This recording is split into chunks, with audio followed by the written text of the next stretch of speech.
Dapat po siguro ang Malacanang, especially ang legal department ng gobyerno ay magpaliwanag. Sino ito? O abogado ng gobyerno. Ang opisina ng Solicitor General o kaya Chief Legal Counsel ng Pangulo o kaya ay Chief or ang tawag dito, Secretary ng Department of Justice. So tatlo yan. Yan po yung mga advisor ng Pangulo, abogado ng Pangulo. Yung Solicitor General, abogado ng gobyerno. Justice Department, abogado ng mamamayan. Ang Chief Legal Counsel, abogado ng Pangulo. Sila yung dapat ay siguro magpaliwanag. Bigyan naman sana sila ng panahon itong issue ng extradition treaty. Kasi ngayon pinag-uusapan, hindi raw pwedeng i-apply kay Senador Bato yung warrant of arrest dahil sa issue ng extradition na hindi dapat ganong kadali na ibinibigay ng gobyerno ang isang Pilipino sa ibang bansa. Pero alam po ninyo, hindi ako abogado. Pero sa akin pong pagkakaalam, ang extradition treaty, yan ay sa pagitan ng government to government, bansa sa bansa. Katulad ng Amerika at Pilipinas yun. Amerika at Pilipinas, merong extradition treaty.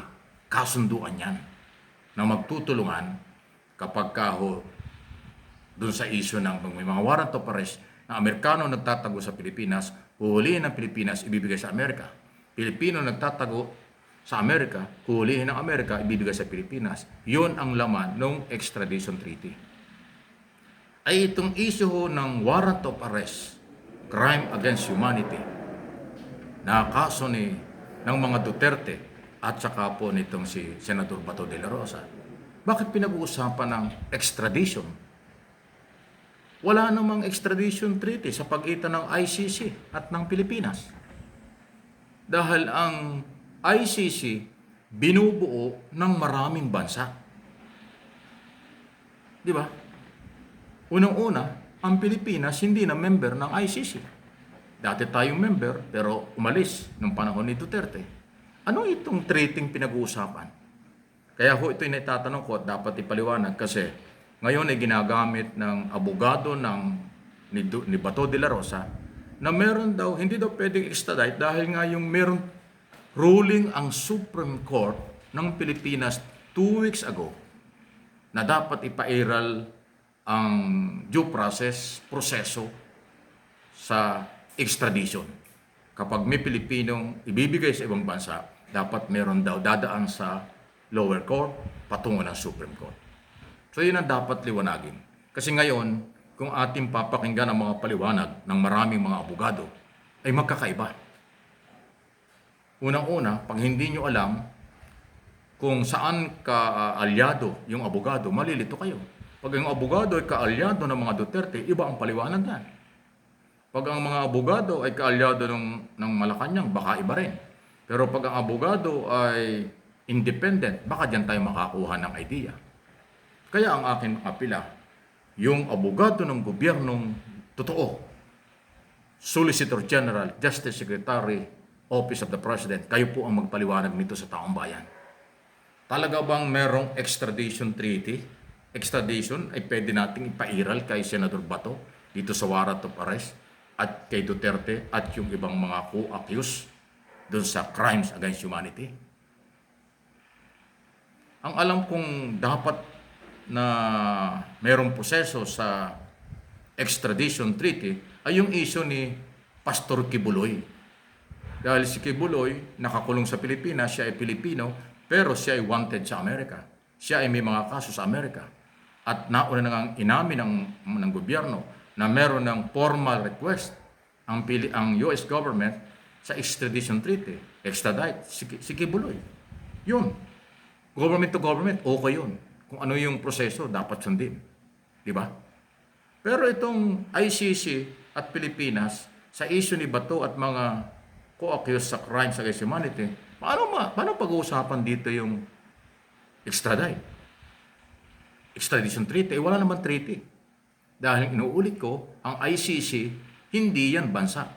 Yan ay korte ng international. Hindi specific na Netherlands lang o isang bansa lang. Magkaiba yun eh. So sana may paliwanag ng mga kinukulang para hindi nagkakalituhan. Okay? Ano po ang inyong masasabi dyan mga viewers, followers, subscribers ng Mike Abe Opinions? Okay? Ito pa yung isa.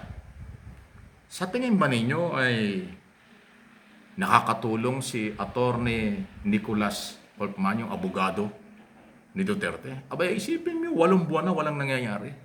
Lahat ng kanyang petisyon, motion, nire-reject ng ICC.